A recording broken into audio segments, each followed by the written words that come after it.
Welcome to Vitalify Unplugged. You're listening to your hosts, Gry and Steph. In this podcast, we talk about everything health and well-being, science and technology, and ancient wisdom. This is for the quirky humans navigating the messy middle, looking for the path to true vitality. It's for the curious minds and tired bodies looking for clarity, energy, and inspiration that works your way.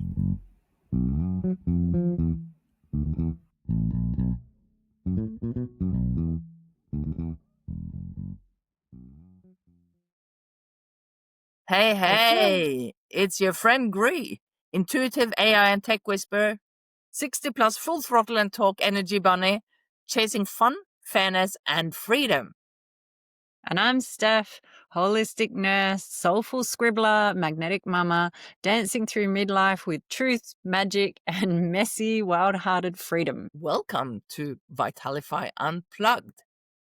Hey Steph, before we dive in, what's been happening in your life since we last recorded? Oh, so much. Other than attending your very awesome book launch, which was so fabulous. And congratulations, by the way. We will make sure we have the link to get your book, which I think is going to be fabulous for so many people. So that was a big expander for me, actually, Gry. I really loved being a part of that and watching that, and you've inspired me. So that's been a big energizer for me. And other than that, I have been doing conveniently, as we are talking about move like an app can't, I have been really digging into some old school memories that have opened up a big can of worms that I'll share throughout this episode about a tambourine and being on stage and what that meant for me. So it's been fun. I've been having fun with that. It's like me stopping dancing when the boy I like turned around, but we'll talk about that later too. Yeah. What's been going on with you other than your incredible book launch? What else? Well, other than, that's taken over my life for the last, I can't even remember how long. So, my 3-month project from idea to a finished book took almost 2 years, but it was amazing. And I loved the session. I love how writing my book has helped me step into myself more fully, if you like, and be reclaimed my voice, I think, because I felt that I was being shut down. I was always shape-shifting, which is a lot of what my book is about, but I've reclaimed my voice and I'm going, I can sit here and riff and I can ad lib and it's okay because that's who I am. And so that's kind of the big thing for me with the release of my book. And, I've not sold thousands yet, but and it's, what do they say about just the beginning? It is the beginning, and I'm planning. I will have a launch. I will have something in Sydney, somewhere somehow, but probably on the 11th, 13th of, and then I'll be in the UK and in Norway in January. So it'd be fun. Do a bit of a tour. I haven't put it on Amazon yet, but I'm looking at maybe I need to do it before Christmas because packing books and finding out how to send them and all that sort of stuff internationally, it's doing my head in. Anyway, that's not what today is about. Let's kind of get on and have a bit of a groove around things.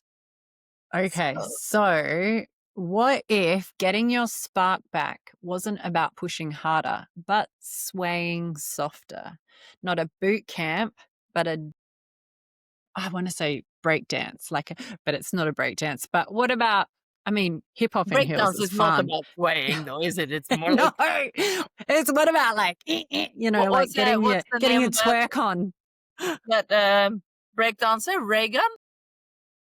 Huh? That's definitely swaying. The kangaroo. Yeah. It was kind of funny. I thought it was funny. I thought it was hilarious. I don't know that it was meant to be, but I'm not sure. I haven't worked that out yet. But what if midlife and your 40s and 50s, 60s and beyond is actually asking us to come home to our bodies, not punish them. And I think science is backing this.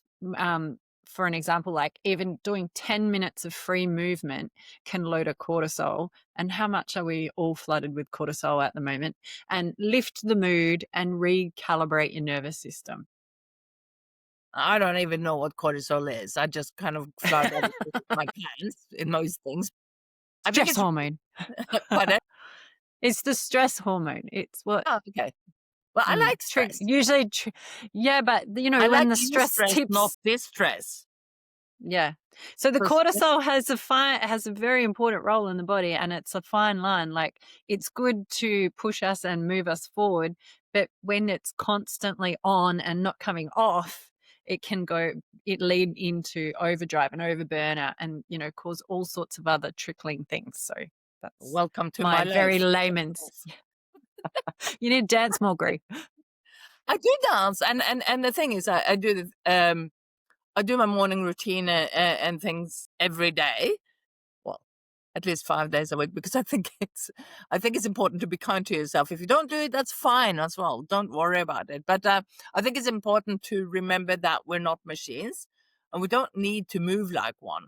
So I think we need to explore the movement as a medicine and not as punishment. And I certainly feel that I have always loved music, loved dancing, but I also go for walks. So I can share a little bit about what I did this morning as well in a minute. But yeah, so movement as medicine, not punishment. Totally. Flow over force, presence over perfection. And and when that happens, it's a reconnection, reconnection over metrics. True, true, true. So let's move like an app can, right? Can't, can't. We like a Can't. Can't. can't. I don't know. Plant. Anyway, so I do have a tracker, right? So we're talking about trackers and trends and what you need to do. I mean, who is getting bombarded with only need 7 minutes a day? For women over 40, women over 50, calisthenics. I don't know all the names, or Asian Pilates, or military calisthenics. I play solitaire. This is my addiction. That's what shuts my brain down. Like, that's when I kind of go, yeah, yeah. And then the stupid ads come up and I go, oh, I wonder what that is, So, Very and intentional. but it's interesting because it does fit in a little bit with what I actually do for my morning routine now. So if I can share a little bit, right, Go for it. to set it out. Uh, So my dog's got a problem with her leg, so she's got a limp. And yesterday we went to a health, what did I call it? Exercise Exercise physiologist, you physiologist, told right? me. And Yeah. now I have to walk her, and with long steps so that she walks like, so that she builds her muscle in the right way. But I only need to walk her 10 minutes at the time because she's, nearly 12. So that's kind of good. So we did that. We walked around, saw the sunrise, as you do at 5 o'clock in the morning.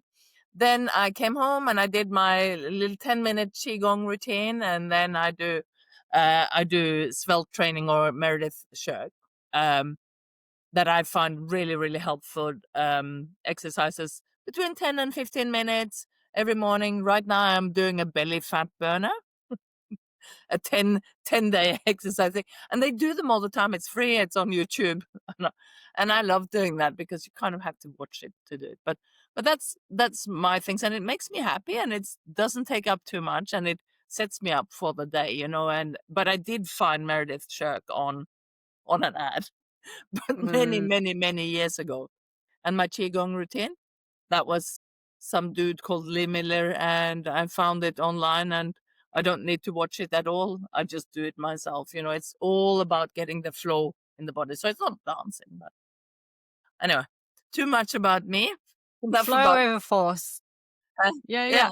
yeah. Well, and I think that's really beautiful that you have found something that works for you at this time in your life, right?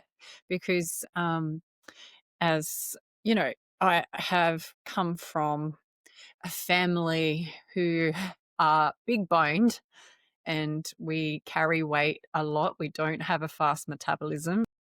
So, fitness tech for me at some point, which it doesn't anymore because I've moved away from it, but at some point it just helped me create some rhythms that would help me keep my body in a shape that felt comfortable and healthy at that time. And sometimes when you're super busy, and there were times when I had two little kids, I worked in a school, and then I ran a restaurant, and then on top of that we had our clinics, and managing a household and people and blah blah blah. And then that time, tech was helpful for, helping me just keep that focus of I rode 28 Ks in such and such time this today, and tomorrow I'll do. And I don't know, I just found that little bit of motivation to help Mm. keep me on track. But lately, and I felt like when I tried that again recently, I found it annoying. And I found like I don't give a shit what I did last time. I just want to make sure that I'm doing something. And so I think, as my hormones have shifted, we've moved and a lot of life changes. I just didn't feel like that fit my life anymore. I might go back to it, who knows?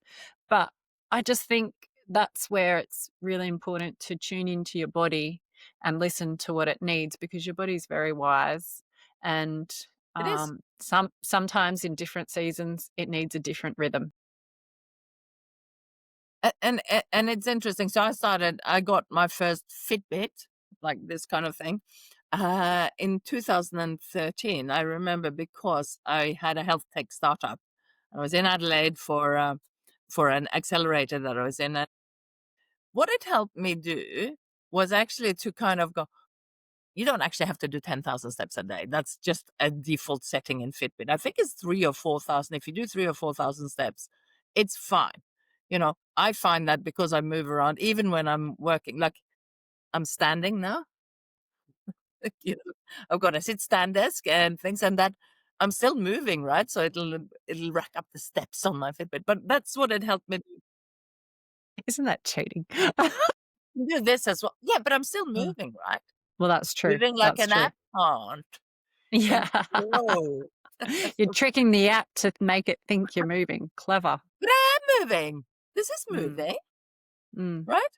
It doesn't have to be the way that people tell you to do it. And I think that is kind of it makes us feel, it can make us feel like um, we're not enough, you know. yeah. And this Yeah. is me always on that sort of thing. And especially for women over 35, I guess, when your body starts shifting and your energy start wobbling and we feel overextended or A lot of things start frozen wobbling. or just overworked.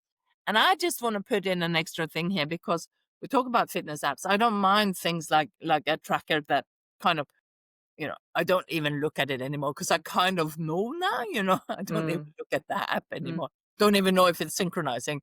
It's my watch. yeah. But Yeah. I like those kind of things. But for me, and I want to flag this as a peer-reviewed neurospicy person, not diagnosed. Having timers that tell I do put everything in my calendar, so I kind of know that I will do things, but I'm not strict unless I'm meeting other people with that. But having things that pop up and tell you when to do things, it really messes with my brain. I don't know what it's like for others, but I do think that there is a Drives me very nuts. linear path to these trackers that tell you to do things at certain times, and it can really mess with your brain and your mental health if you are not totally linear like some of us.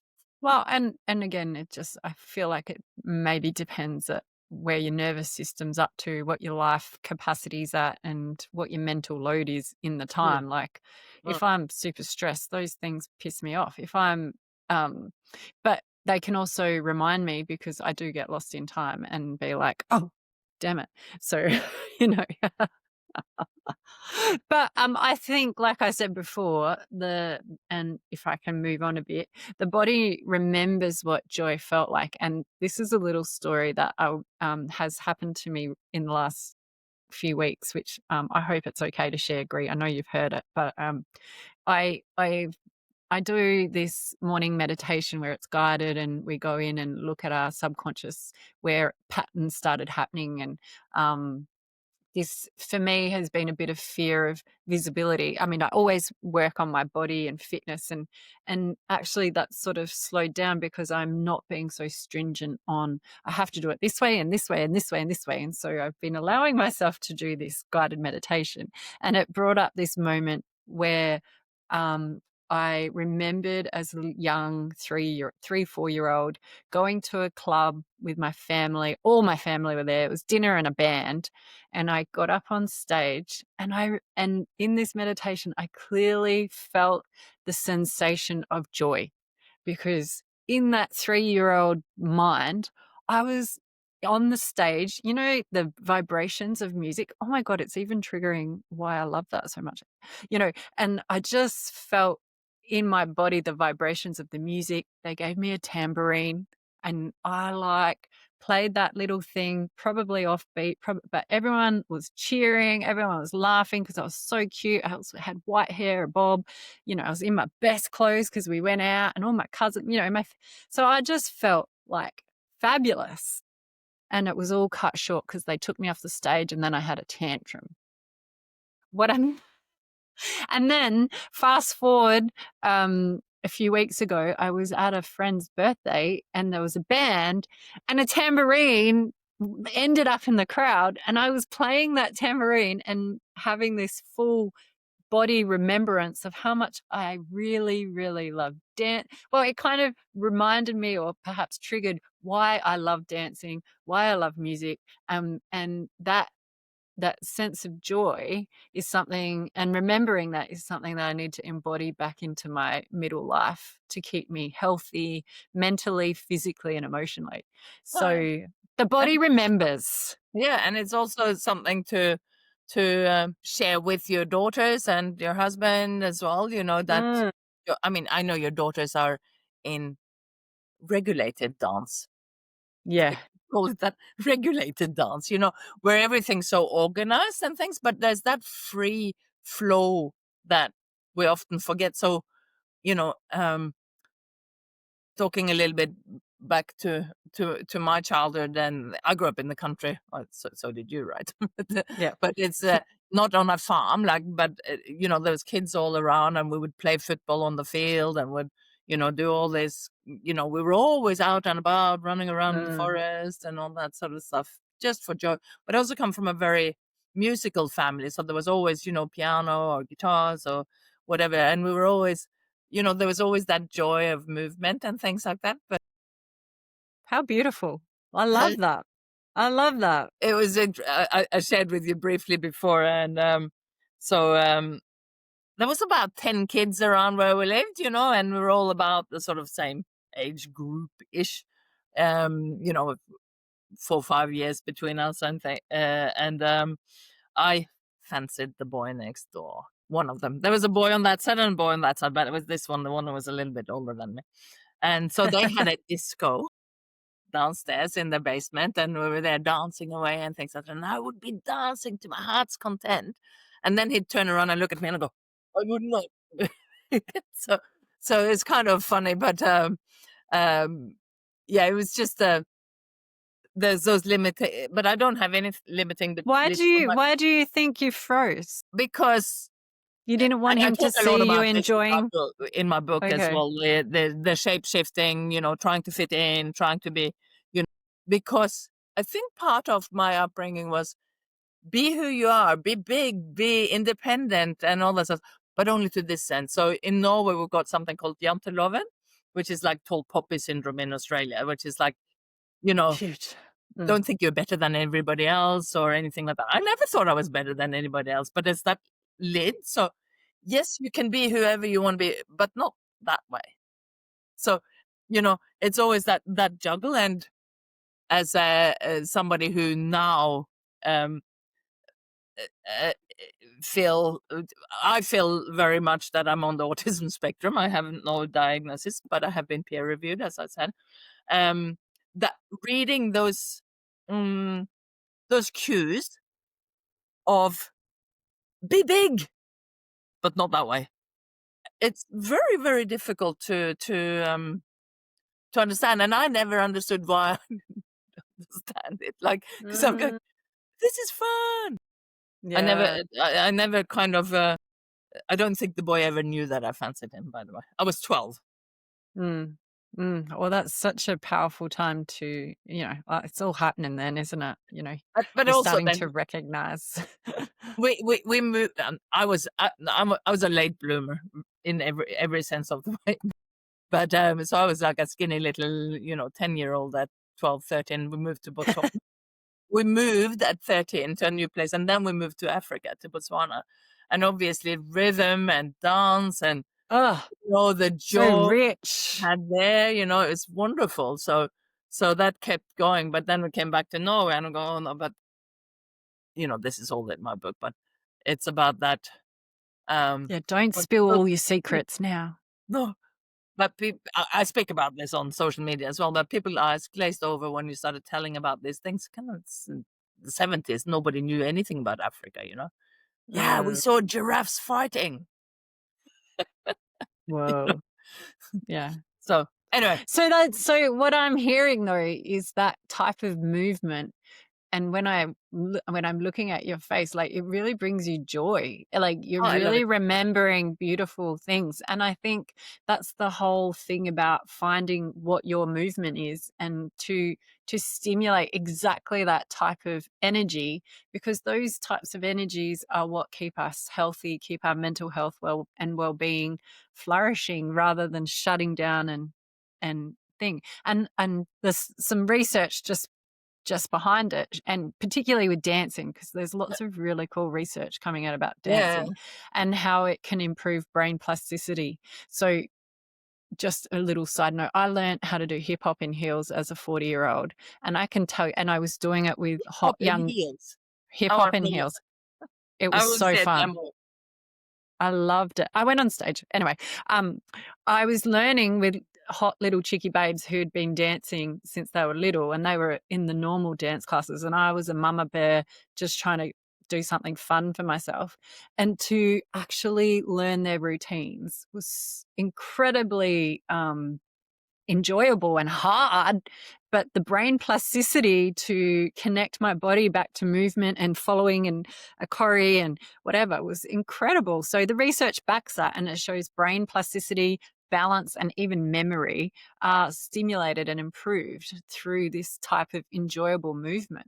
So and it helps your vagus nerve. I've been on this massive vagus nerve polyvagal theory So bandwagon for a bit. maybe take a step back and go, for people who might not know what the vagus nerve is, do you want to do a sort of a 1 minute explanation of what it is? Okay, let me One see. minute. It's 1 minute. Oh, sorry. No, I can't do that. No, it's to okay, so polyvagal theory is this concept that the vagus nerve connects your brain to your body, and like literally down along your spine. So it's a two-way street. And so when your vagus nerve is calm, it's to do with the parasympathetic nervous system. Your body's kind of like this rest and digest phase where everything's kind of calm, and it's in that phase where ideas might pop up, or clarity comes for the next step forward, or what have you. And then the sympathetic nervous system is like your automatic fight, flight, freeze type of system, and induced by anxiety and stress, which is what the body needs evolutionarily to protect itself Yeah, from yeah. the saber-toothed tiger, right? So The polyvagal secret part theory. only lives in a very tiny part of the world, but Yeah, right. Well, or but doesn't. well, I mean, that's just the example they use. But whatever frightening beast that's going to kill you, the system was developed to keep you safe. So obviously that looks different now in the modern world, and now turning on and off of those fear responses is different. And so the polyvagal theory is about learning to work with the sympathetic and the parasympathetic nervous system, which Uh, And the first time I heard about the parasympathetic, because you can actually activate the parasympathetic nervous system by belly breathing, right? Humming, singing, vibration, belly breathing, deep breaths, meditation, mindfulness, And it's filling up kind your of lungs, interesting when you having have that. So my yoga teacher Jack over here, and I do like decreasing your heart rate, all those things. It's my heart rate's powerful. really slow anyway. I know you've got an incredible heart rate. Sorry, I didn't mean to Hey, cut you off. no, no, no. I was jumping in anyway. But you know how you're talking about the hip hop in heels, was it? Yep, Yeah. love it. And so I started dancing. It was jazz and things like when I was 26. Like I'd never had any lessons. I just loved movement and we were training for a show. So it was, I did not do a solo. This was all group stuff, but we were dancing to Gloria Estefan, one of her really, makes you happy songs.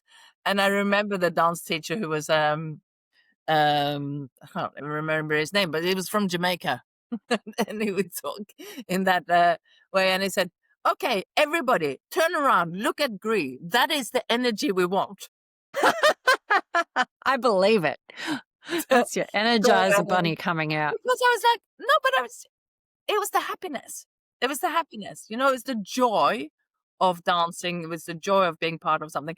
But the other interesting thing is I could never get the choreography in the first session. But what I do is Oh, no. I'd be waiting for the bus, I'll be walking Yeah, around. And yeah, next time I'd come back into the next class and I'll go, I got it you now. got it. Yeah, yeah, Because some people just like throw their arms around. I'm kind of yeah, going, no, it's got to be with the beat because I have a rhythm in my body that like I can feel the rhythm very, very yeah, easily. yeah, My partner cannot feel the rhythm. He loves to dance though, so it's great. We yeah, dance yeah, around the house. The dog goes, what? yeah, Anyway, we're, we're totally off track there, but I do think yeah. that there's And we do need to start winding it up. yeah, we do. Yeah, I guess if we're sort of we're talking it, we're calling it a move like an app can't, but tech isn't the enemy, but it's No, how we've allowed it to sort of take over a little bit. So we just need to use it as a bridge and use the apps, like Spotify with music, right? With yeah. linking, with um, you know, uh, you can Alexa have putting a partners. playlist on. Huh? Yeah, Getting Alexa to put the playlist on. yeah, yeah, yeah. But probably wasn't very important. Yes, using timers and that sort of stuff because I do use Pomodoro technique when I'm at my desk because I need to get up. So I do 25 minutes, then it's 5 minutes break. Not that I always listen to my Pomodoro. So it's look up. Maybe we should put a link to the Pomodoro technique That's a below great because it's idea. yeah, Yep. it's just and it's not about going out and doing full on exercise, but it's about standing up, getting your cup of coffee, not doing it all integrated like I did. Yeah. Yeah, yeah. Sorry, I just went off on a tangent again.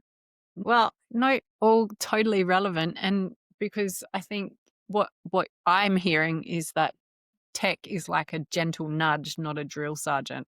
Like Yeah. it's like Oh, it's you a should treat it. remind. Mm. Well, that's right. Maybe a healthy relationship with tech and apps around movement, fitness, and health is to be a reminder, not a you know type thing. And um, like I said, generating using it to create playlists that match your mood or set up music that is rhythmic for stretching, or like we often do, have a kitchen dance party. So, and my kids literally make a stage wherever we are, and we put Alexa on and they dance away to, Mum, look at this. Or lately it's been TikToks. And I just want to add, the TikTok dances really bring kids together and get their bodies moving and stimulate that joy, which is not a side effect of TikTok that I had thought about until very recently.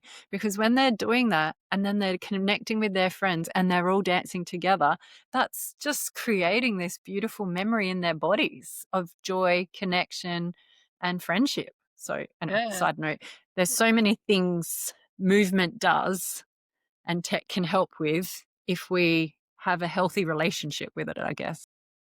I need to ask this question, and it's not related to this episode, but with the social media ban that's coming up anytime soon now, in about 20 days, I think, here in Australia, where you have to be over 16 to be on. So is TikTok part of that? Yeah. Yeah, yeah. So Fully. I, as you know, I'm a little bit ambivalent about it because I think it's unfair. I think that some of the social media platforms that they are banning are the ones where girls connect more than boys do. They're not banning the gaming. So let's leave that for another episode. Let's see what Mm, happens with it. But because I do agree with you that there is connection, but needs to be some oversight and learning around it. And I think that its tech has really helped those sensitive kids and those shy kids to yeah. kind of connect with others because they might not have those people in the Yeah. in their vicinity, in the proximity, I think is the Mm. word that we Well, use. my girls don't have TikTok, and they actually don't have access to social media. But in saying that, they're connected to YouTube and they watch the TikTok through YouTube Shorts. Yeah, yeah. So, But because I YouTube's was not getting like, banned? well, I'm not sure actually. I need to check that. I think there will be no, because there's a whole YouTube Kids. What would happen Thank there? God. Yeah. Anyway, yeah. Yeah, yeah. So, because I was asking my kids, how are you getting these TikTok dances? We don't even have. But then I watch them and I love that because that makes them so Yeah. happy. So I'm a bit like, oh, that's an awkward feeling I need to process. But the movement is what is exciting because kids that don't dance, my kids dance, and that's their natural. That if they're angry, frustrated, sad, they'll dance, which I'm so grateful for. That's cool. Kids that don't dance still have access to that and therefore lifting and taking away that anxiety and fear, and because they can do it at home and video themselves, draft it but not necessarily post it, like the whole thing. And you're right, it's tricky, but anyway, Yeah. moving on. Yeah. So let's move like the queen you are. Fierce, fluid, free. Don't fight your rhythm. Reclaim it. Get a tambourine. Your hips carry your stories. Your shoulders, the stress. But your feet, they remember the joy. So turn the music up and move like an app can't. No, and move like no app can. Isn't that the same thing almost? Yeah, well, it Um, sounds actually better. it does, it does. So we need to work with our rhythm, work with your rhythm. Don't fight it. Do one intuitive movement break today. I think you should do like 5 if you can. Put on the Pomodoro. Any opportunity, I say. And pause before your next workout out. Ask your body what it needs. Now, we've been talking a lot about dance and music and joy because that's kind of our thing. But for you, it might be a crunch session at the gym or a Zumba Yeah, lesson yeah. or a Zumba. walk in the nature or whatever it is. But these are things that um, you know, apps don't do that, but apps can remind us to do it. Apps can remind Mm. us to go outside. You know, if you do the Pomodoro technique, you can go after 25 minutes. You go, I'm gonna go outside and do a sun salute or whatever. So I think just listen to your body, listen to what it needs, and get into flow for you, for what works Mm. for you. I think. Turn up the music, I say. But if music isn't your thing, because it isn't for everybody, No, no. it's something else, then do you. And I Yeah. mean in a nice way. Is that okay? Is that only bad or is it good as well? You do you. I thought it was like handing over the power. I didn't Awesome. know it was a negative thing. Oh, I don't know. I don't know. mm. Well, I think it's important to remember that the most powerful algorithm is really your intuition. Oh, Right? And so and true. and that's what nurtures your soul and your body and your gut and everything, I think so. Yeah. Yeah. So from brain rot to movement freedom, You're reconnected with your vitality, your rhythm, and your power. Not like punchy power, like. What? I do like a little bit of punching. I do that Oh sometimes. yeah, but not necessarily to hurt other people, but to Okay. fuel your best self, With this internal power as well.